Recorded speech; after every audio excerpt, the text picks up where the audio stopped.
Mangituda, Adam, and welcome back, guys.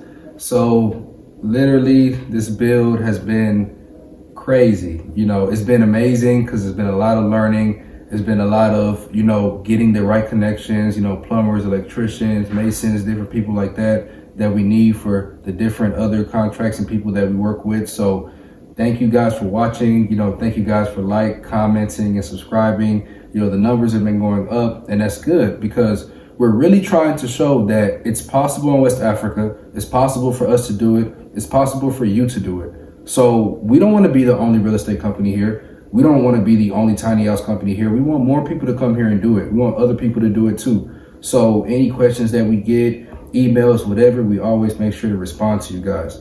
So thank you for watching. And I just want to give, a special shout out to certain individuals.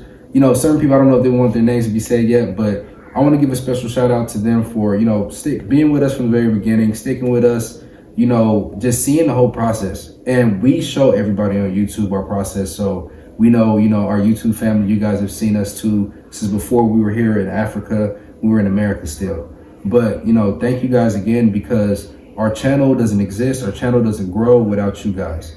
And I hope you all had a, Merry Christmas, Happy Hanukkah, Kwanzaa, everything, else like that this month. Yesterday was Christmas, so hopefully you guys had a good time. But without further ado, let's get to the review today.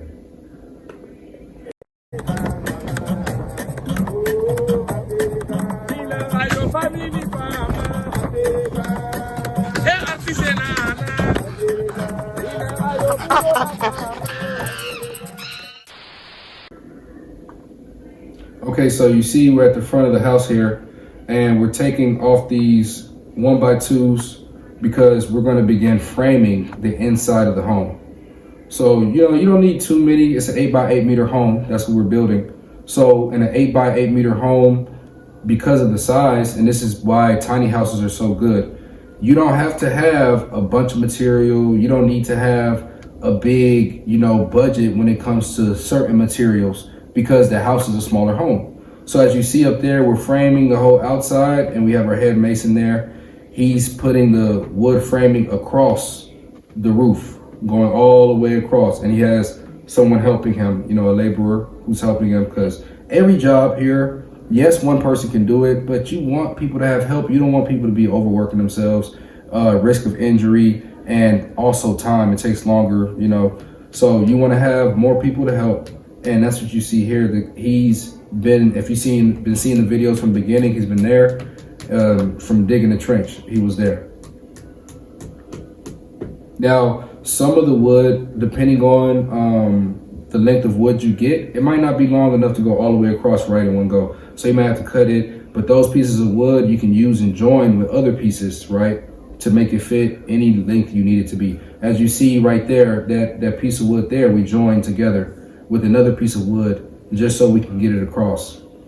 And everything is, laid out the way it's supposed to be. Is very important. So you want to make sure you get wood that doesn't have a lot of bows in it, which is like bends and things like that, because those sags, how you pour the cement, that cement is heavy, so it'll take the shape of that. So you want to make sure you have some good wood and some good carpenters.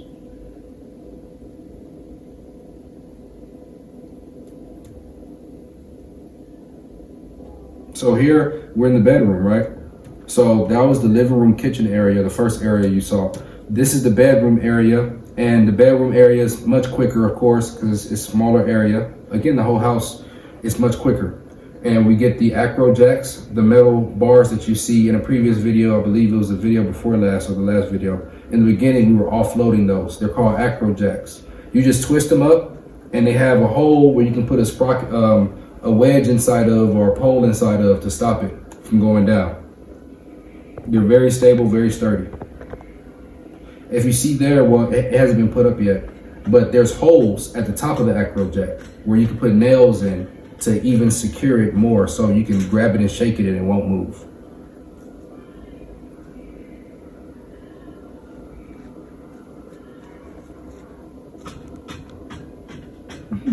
A little vertigo with the camera right there. Oh my goodness, we're flying. I think I had this guy right here that you're seeing. He was holding, maybe he was holding the camera right there. I'm not sure, but that was some crazy camera work. So this is a soakaway.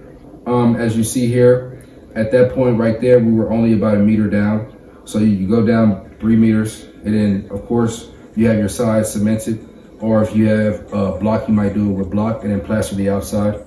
And you have charcoal at the bottom. And you can have different basically composting materials at the bottom of there.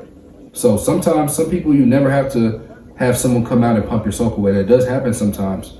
And a lot of times it happens like around rainy season time or after rainy season time, when the restroom is being used and it's being filled up with the water and everything. It just gets crazy. So you want to make sure you have a proper size soak away for your build. So here you see the plywood, right? We're putting the plywood up on top. So we got some guys, the plywood's pretty heavy. So maybe you could do it if one person, but you'll be tired by the 5th piece. So we're hoisting that plywood up there, and as you see, we're laying it across the top.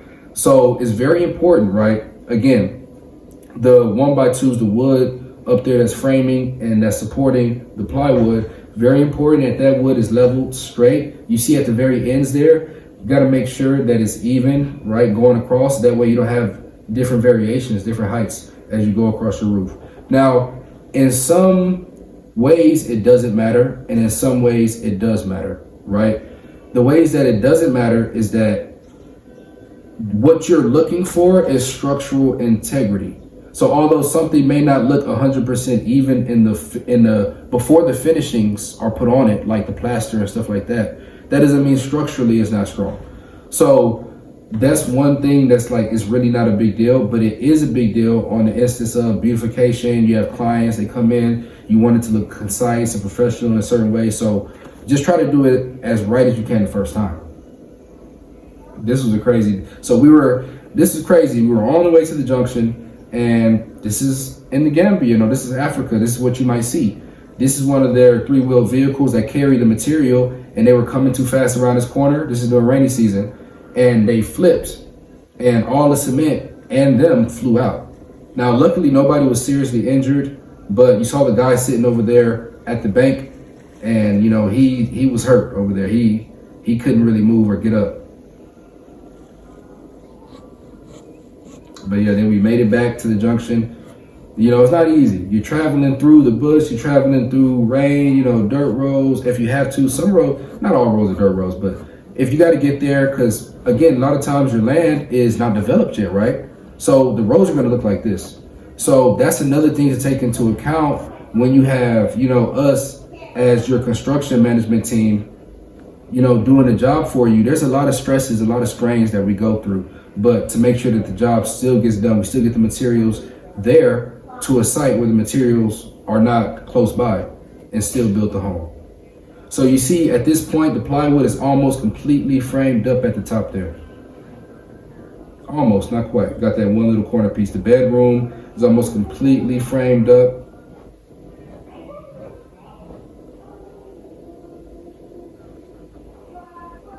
So as you see there, of course, you see like little holes and stuff like that. In the wood itself, like circle holes, are little gaps in where the plywood doesn't meet with the wall and stuff like that. So at the end, right, it's before the team comes out, we compact that together, and we also use plastic. When the team comes out, they put plastic down. That way, any holes or anything like that, you just don't have cement falling through to the floor, to make sure that everything stays level up there. And when you take the plywood and everything down, which I'll show you in a later video, you'll see the markings of like where the plywood was. You'll see like, rectangles where the plywood was. Here you see him cutting the plywood from the top there, just so he can make the piece to fit in those pieces that are smaller than a complete size of a plywood. Look, you saw that fall, right? Construction is dangerous, so you got to be careful. And this is something that we advise our clients. We don't really want them to come out while they're working. We don't want them to be there because it's dangerous if they don't have the right equipment on, or they're just not aware of certain things. So we try to make it so there's specific days we can meet up on the site, and we can break down the work progress of this week, or If you do come and they're working, we'll just stop work, you know, and we'll let you see and we'll talk to you and do whatever we need to do. And then when you leave, we'll resume work. I can see it. Okay. So as you see here, been passing up the iron, right? Passing up the iron. So now the iron is being laid across. So it takes a lot of iron. This is a cement roof. So it takes a lot of iron to do a cement roof. Cement roofs are more expensive than your traditional Dutch roof. That's why they have different costs, right? We charge more for a cement roof than a Dutch roof, and a Dutch roof is just like the shingle roof you see sometimes. And so this roof is way more expensive, but we're going to use over 100 pieces of iron, and I'll show you that video as well. But thank you guys for watching. Thank you guys for subscribing. Thank you guys for liking. You know, it's not easy for sure. Construction is not easy anywhere, and it's not easy in a developing country, but we're getting it done every single day. So we can't wait to build for you, and make sure you contact the email. Make sure you contact our phone number. We respond to every message. We try to be as clear and concise as we can be. You have a great day.